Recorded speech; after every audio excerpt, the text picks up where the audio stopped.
नमो नमः। संस्कृत जीवनम में आप सभी का स्वागत है। तो जैसा कि मित्रों, हम लोगों ने अपने संधि प्रकरण को आरंभ कर लिया था और हम लोगों ने संधि का अर्थ तथा संधि किन किन स्थानों पर नित्य होती है और कहाँ विकल्प से होती है, इन सभी को भी जान लिया था। तो आप सभी की होली बहुत ही अच्छी रही होगी और मेरी तरफ से आप सभी को होली की बहुत सारी शुभकामनाएं।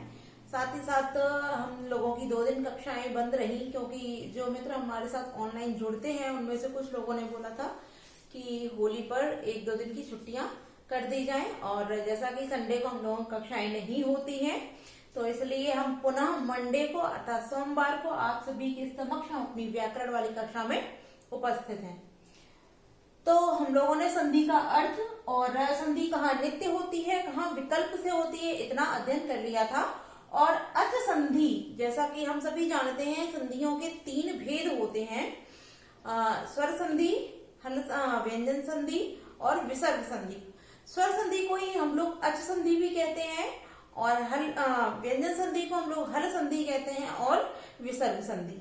ठीक है, तो हम लोगों ने संधि में जो आरंभ की थी, हम लोग अच संधि, क्योंकि हम लोग लघु सिद्धांत कौमुदी के अनुसार अध्ययन कर रहे हैं, तो उसमें सबसे पहला जो सूत्र है हमारा वह है इको यड़चि। तो आइए हम लोग इसका अध्ययन करते हैं। इको यड़चि जो हमारा सूत्र है, अब इको यड़चि जो सूत्र है वो किस संधि का सूत्र है? वो हमारे यड़ संधि का सूत्र, यड़ संधि। इको यड़चि जो हमारा सूत्र है वो यड़ संधि का सूत्र है। अब हम यहां देखते हैं कि इको यड़चि जो हमारा सूत्र है ये क्या करता है? ये विधान करता है, और विधान करने के कारण ही यह जो हमारा सूत्र हो जाता है, कैसा सूत्र हो जाता है? यह विधि सूत्र हो जाता है। तो ये सूत्र किस प्रकार का हो गया? ये हमारा विधि सूत्र है। आप इस चीज को बहुत ही अच्छे से ध्यान रखिएगा, और आप चाहें तो आप कॉपी पेन लेकर बैठिए, जिससे कि आप इन सारी चीजों को नोट करते चलिए, क्योंकि कौन सा सूत्र परिभाषा सूत्र है, कौन सा विधि सूत्र है, कौन सा संज्ञा सूत्र है, क्योंकि एलटी ग्रेड में ये सारी चीजें बहुत पूछी जाती हैं, तो आप सभी को इन चीजों पर बहुत अधिक ध्यान देना है। तो क्योंकि हम लोगों ने इको यड़चि को जाने, इको यड़चि कैसा सूत्र है? क्योंकि ये विधान करता है, और विधान करने के कारण यह जो सूत्र है वो विधि सूत्र है। ठीक है, अब यहाँ हम इसको जानते हैं ये इको यड़चि क्या है। तो सबसे पहले हम इसको यहाँ इको यड़चि को पहले जानते हैं। यहाँ इको यड़चि को हम यदि अलग अलग भिन्न भिन्न करके लिखते हैं तो क्या हो जाएगा हमारा? इकह यड़, इकह यड़ और अचि, इकह यड़ और अचि। अब यहाँ जो एक है हमारा, ये एक कौन सी विभक्ति में है? ये षष्ठी विभक्ति में है। ये जो एक है इसमें कौन सी विभक्ति है? इसमें षष्ठी विभक्ति है, और षष्ठी विभक्ति का कैसा? एक वचन है ये। ठीक है, एक शब्द जो हमारा षष्ठी का एक वचन है। यड़ शब्द जो है वो किसमें है? वो हमारा प्रथमा विभक्ति एक वचन में है। इसको हम अंकों में लिख लेते हैं। ठीक है, ये हमारा षष्ठी विभक्ति एक वचन है, और जो यड़ हमारा शब्द है ये प्रथमा विभक्ति एक वचन का रूप है, और जो अच शब्द हमारा बन जाता है ये किसका है? ये हमारा सप्तमी विभक्ति एक वचन है।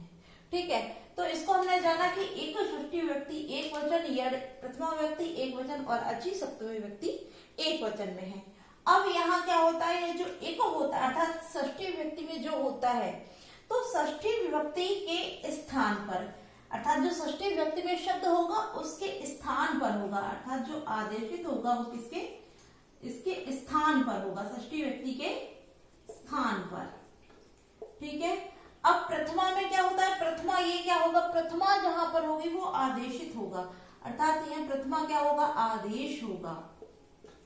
और आदेश तब होगा जब अचि क्या हो? परे रहने पर। तो जो सप्तमी एक वचन में है उसका क्या हो जाएगा? परे रहने पर, परे रहने पर। ठीक है, अब यहाँ हमने जाना इको यड़चि से ही क्लियर हो रहा है कि जब एक जो क्या होगा? एक के स्थान पर, एक प्रत्याहार जो होगा उसके स्थान पर अब क्या सप्तमी में जो होगा उसके परे रहना है, अर्थात पहले क्या हो, एक के स्थान पर, एक के पश्चात क्या हो, सप्तमी। यदि सप्तमी में क्या है, अच, क्योंकि अच के परे रहने, अर्थात एक के बाद जो परे रहने, उसके बाद में रहने पर एक के स्थान पे क्या हो जाएगा, यड़ का आदेश हो जाएगा। ठीक है, तो एक के बाद यदि अच रहे, अर्थात एक के बाद यदि अच रहेगा, उसके परे रहेगा, उसके बाद में रहेगा, तो एक के स्थान पर यड़ क्या हो जाएगा, आदेशित हो जाएगा। ठीक है, अब इतना हम लोगों ने जान लिया। अब हम इसका उदाहरण जो है उसको देखते हैं, क्योंकि इतना हम लोगों ने क्लियर कर लिया। इको यड़ची, तो इका यड़ अची, एक के स्थान पर यड़ आदेशित होगा, किंतु कब, जब एक के पश्चात अच परे रहे, अच उसके बाद रहेगा, तब एक के स्थान पर यड़ आदेशित हो जाएगा। और एक क्या है, एक स्थानीय है, क्योंकि जो षष्ठी विभक्ति होती है, जो षष्ठी विभक्ति में होता है वो स्थानीय होता है, स्थानीय कहलाता है। ठीक है, अब हम इसको आगे देखते हैं। अब जो इसका उदाहरण दिया है हमारा लघु सिद्धांत कौमुदी में, उसको जान लेते हैं। तो उसका जो उदाहरण है क्या है हमारा, सुधी धन उपास्य, सुधी धन उपास्य। अब आप सभी वैसे तो संधियां सभी लोगों ने पढ़ रखी हैं, और जिस प्रकार से हम लोग अभी तक संधियां पढ़ते आए हैं उसके अनुसार यदि हम देखते हैं तो सुधी धन उपास्य का क्या हो जाता है, शुद्ध्युपास्य हो जाता है, और ये सभी लोग जानते हैं। इसका क्या हो जाएगा, शुद्ध्युपास्य। ठीक है, क्योंकि अभी तक हम इतना ही पढ़ते आए हैं, इसके कोई भी नियमों का अध्ययन हम लोगों ने नहीं किया है। अब क्योंकि हम लोगों को लघु सिद्धांत कौमुदी के अनुसार अध्ययन करना है, तो इसका पूरा विस्तार से हम अध्ययन करेंगे। किंतु इतना तो हम सभी जानते हैं कि सुधी धन उपास्य क्या हो जाता है, शुद्ध्युपास्य हो जाता है। ठीक है, शुद्ध्युपास्य हो जाता है। अब ये शुद्ध्युपास्य किस प्रकार बनता है और किस तरीके से इसमें संधि विधान की जाती है, इसका अध्ययन करेंगे। तो अब सबसे पहले अगर प्रश्न ये पूछा जाता है कि शुद्ध्युपास्य, यहाँ जो शब्द बना है वो किस में बना है, एक पद में बना है, धातु उपसर्ग में बना है, या समास में बना है, या वाक्य में बना है। तो जैसे कि हम लोगों ने पढ़ा था किसमें, सबसे पहले क्या पढ़ा था, धातु उपसर्ग, एक पद में, फिर धातु और उपसर्ग में,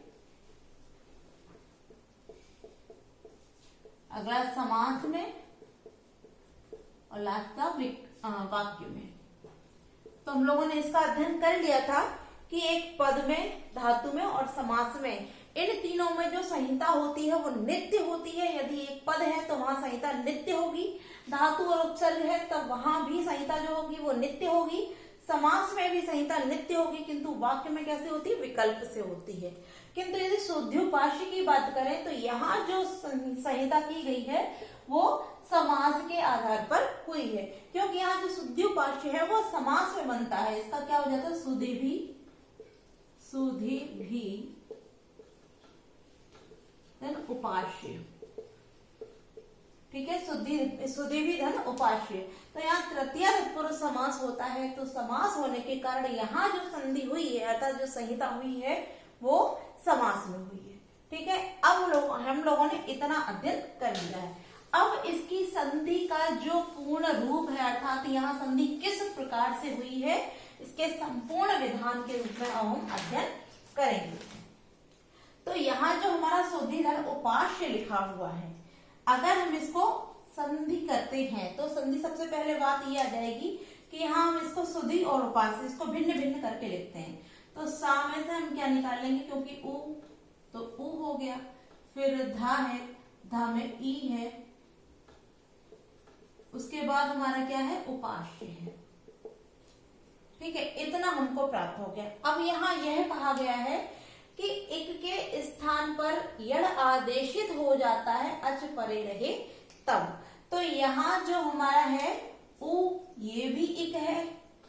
अब एक क्या है, एक प्रत्याहार है, तो एक प्रत्याहार में कौन कौन से वर्ण आते हैं, ई, उ, री और लृ।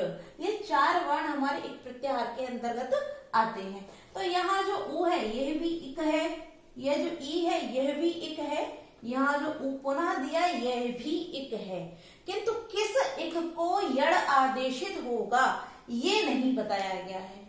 ठीक है, तो अब सबसे पहले हम ये जानेंगे कि यहाँ कौन से एक को यड़ आदेशित होगा, तो उसको कैसे जाने, तो उसके लिए एक सूत्र कहा गया है, तस्मिन् नीति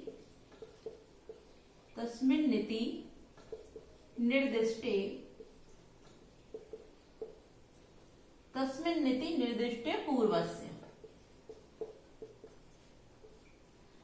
ठीक है, तस्मिन् नीति निर्दिष्टे पूर्वस्य।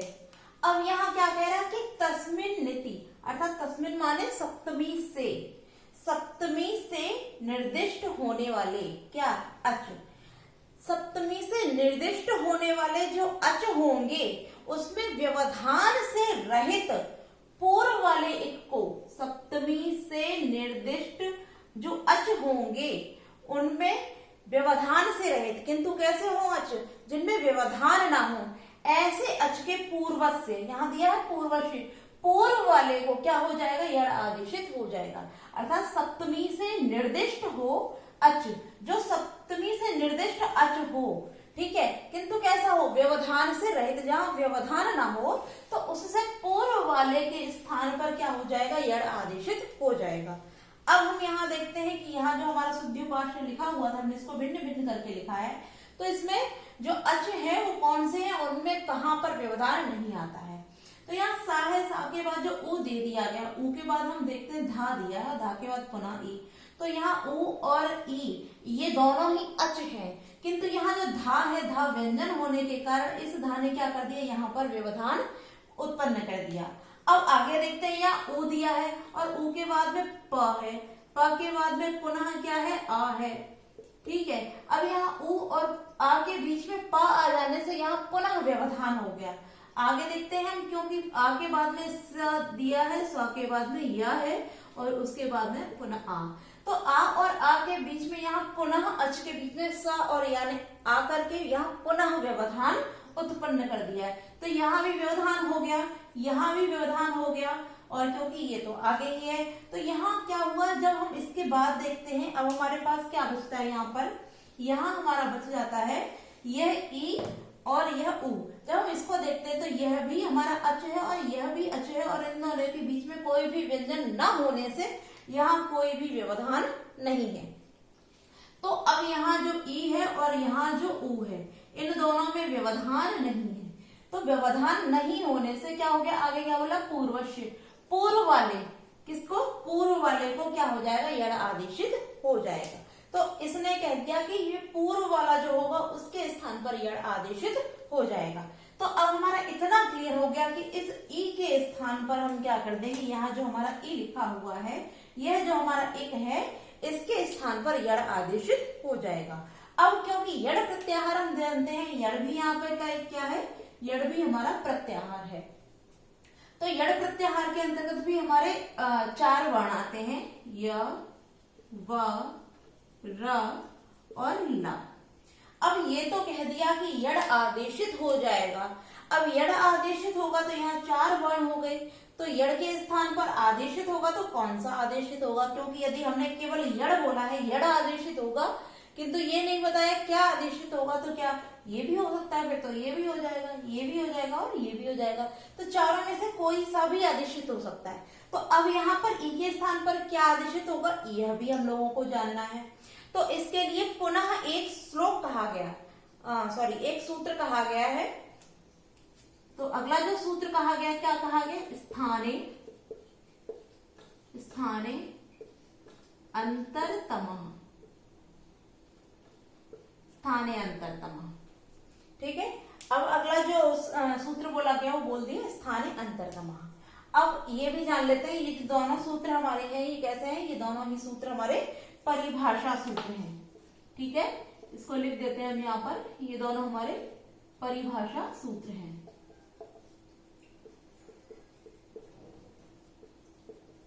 ठीक है।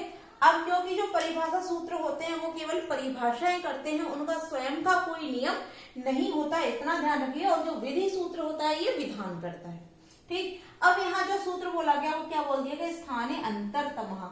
अब यहाँ जो अंतरतमः की बात की जाती है, इसका अर्थ हो जाता है यहाँ पर समीप, ठीक है, इस अंतरतमः का जो अर्थ है वो क्या है, समीप। अब इसने क्या कह दिया कि जो स्थानीय होगा उसके जो समीप होगा, अर्थात इस स्थानीय के जो अत्यंत समीप होगा वही इक के स्थान पर आदेशित हो जाएगा। अब ये तो हम लोगों ने जान लिया, यहाँ जो ई है यही स्थानीय है, क्योंकि जो इका जो षष्ठी से आदेशित होता है वह स्थानीय होता है। इसका अध्ययन अभी हम लोगों ने कर लिया था। ठीक है, अब यहाँ यह भी हम लोगों ने जाना कि ये जो ई है इसी के स्थान पर यड़ आदेशित होना है। अब इसके स्थान पर जब यड़ आदेशित होना है तो क्योंकि इसने कह दिया स्थानीय के जो अत्यंत समीप होगा वह आदेशित हो जाएगा। अब हम समीपता कैसे जानेंगे, तो समीपता को जानने के लिए हम इसके जो उच्चारण स्थान हैं उनको देखते हैं, तब हमें पता चल जाएगा कि ये जो ई है इसके समीप कौन सा है। तो ई के लिए जो उच्चारण स्थान हम देखते हैं तो हमारा एक सूत्र होता है इचुएशा नाम तालु। उच्चारण स्थान वाले जो 11 नियम बताए गए हैं उनमें एक सूत्र जो हमारा है वो क्या है, इचुएशा नाम तालु। तो इचुएशा नाम तालु में हमने देखा कि ई भी आती है और या भी आता है। इचुएशा नाम तालु में तालु जो उच्चारण स्थान है, ई का उच्चारण स्थान भी तालु है और या का उच्चारण स्थान भी तालु है। तो क्योंकि ई का उच्चारण और या का उच्चारण स्थान दोनों के तालु होने से जो ई है इसके स्थान पर जो आदेशित होगा वो कौन सा हो जाएगा, वो हमारा या हो जाएगा। ठीक है, इतना क्लियर हो गया। अब हम इसको क्लियर लिख देते हैं, क्योंकि यहाँ इसने इतना बता दिया कि क्या आदेशित होगा, ई के स्थान पर या। तो हमारा क्या हो जाएगा, उ ध, और क्योंकि यहाँ ई के स्थान पर हम आदेशित करते हैं तो क्या हो जाएगा हमारा या। अब हमारा यहाँ पर क्या है, उपास्य। ठीक है, अब यहाँ इतना यह बता दिया गया। अब यहाँ एक और सूत्र आता है, वह हमारा सूत्र है अनचि च। अगला जो सूत्र है वो क्या है, अनचि च। ठीक है, यह जो सूत्र है वो कैसा है, यह सूत्र जो है वो विधि सूत्र है। ये दोनों हमारे परिभाषा सूत्र थे, किंतु यह कैसा है, यह विधि सूत्र है। तो विधि सूत्र क्या करते हैं, विधान करते हैं, और इसीलिए वो विधि सूत्र होते हैं। ठीक है, अब यह हमारा सूत्र क्या कह रहा है कि जब अच के बाद यर हो, अर्थात पहले अच हो और अच के बाद यर हो, ठीक है, तो उस अच के बाद पुनः क्या हो, पुनः अच ना हो, अर्थात अच के बाद पहले क्या हो, पहले अच हो, फिर उसके बाद यर हो, और यर के बाद अनच। अनच अर्थात अच ना हो, अन अच, अच ना हो, तब क्या होगा, जो अंतिम अर्थात जो अनच अर्थात स्वर ना हो तो उसको जो हमारा यर होगा उसको क्या करता है, विकल्प से द्वित्व करता है, वहां विकल्प से द्वित्व करता है। ठीक है, अनचिचा जो हमारा सूत्र है वो विधि सूत्र है। तो ये क्या करेगा कि पहले अच हो, तो यहाँ ऊ हमने देखा, ये जो ऊ है हमारा क्या है, अच है। ठीक है, फिर कह रहा कि यर हो, तो जो धा हमारा आता है किसमें आता है, यर प्रत्याहार के अंतर्गत हमारा धा आ जाता है, ये भी हो गया। फिर कह रहा कि अनच, अच ना हो, अच ना हो, तो यहाँ जो या है वो भी क्या हो गया हमारा, अच नहीं है। तो अच न होने से यहाँ जो यर है उस यर को क्या करेगा, ये द्वित्व करता है, द्वित्व, किंतु विकल्प से करता है। ठीक है, तो ये क्या करेगा, ये द्वित्व करेगा, किंतु कैसे करेगा, विकल्प से ये द्वित्व करेगा। तो फिर क्या हो जाएगा, यहाँ पे ये हो गया, ऊ वहां आ गया, फिर ये क्योंकि इसने द्वित्व किया है तो यहाँ द्वित्व अर्थात दो धा हो जाएंगे। द्वित्व का अर्थ होता है दो हो जाना। ठीक है, तो दो हो गए, उसके बाद में हमारा या है, और पुनः क्या हमारा हो जाएगा, उपास्य। ठीक, अब क्योंकि ये विकल्प से करता है, ये तो हम लोगों ने जाना कि ये द्वित्व करेगा, लेकिन कैसे करेगा, ये विकल्प से करेगा, अर्थात द्वित्व आप कर भी सकते हैं और नहीं भी कर सकते हैं, यहाँ दोनों रूप करता है। विकल्प से करने के कारण एक ये रूप ही हमारा हो जाएगा और दूसरा क्या हो जाएगा, स ध य और उपास्य। ठीक है, ये दोनों ही रूप हमारे कहाँ से बन गए, अनची चा, जो कि विधि सूत्र है, इससे ये दोनों ही रूप हमको प्राप्त होंगे। अर्थात इस सूत्र से हमारे दोनों रूप, जो द्वित्व है यह भी और जो द्वित्व नहीं है, ये दोनों रूप हमारे अनची चा जो कि विधान करता है, इस सूत्र से हमको प्राप्त हो जाते हैं। ठीक है, इतना क्लियर हो गया। तो आगे हम इसका जो द्वित्व वाला है इसको ना देखकर केवल अभी इसको देखते हैं, और द्वित्व वाले क्योंकि इसके साथ में अन्य और सूत्र लगेंगे तब जाकर यह हमारा शुद्ध्युपास जो है वो निष्पन्न होगा, इसलिए हम इसको ना देखकर पहले इसको देखते हैं, तत्पश्चात इसके कल की कक्षा में जो हमारा अनाचित द्वित्व कर रहा है वहां से इसका अध्ययन करेंगे। तो पहले हम इसको देख लेते हैं, इसको द्वित्व वाले को हटा देते हैं, क्योंकि इतना हम लोगों ने जान लिया जो द्वित्व कर रहा है वो किससे कर रहा है, विकल्प से कर रहा है। ठीक है, तो विकल्प से करने के कारण हम अभी द्वित्व को नहीं देखते हैं, केवल इतना ही देखते हैं।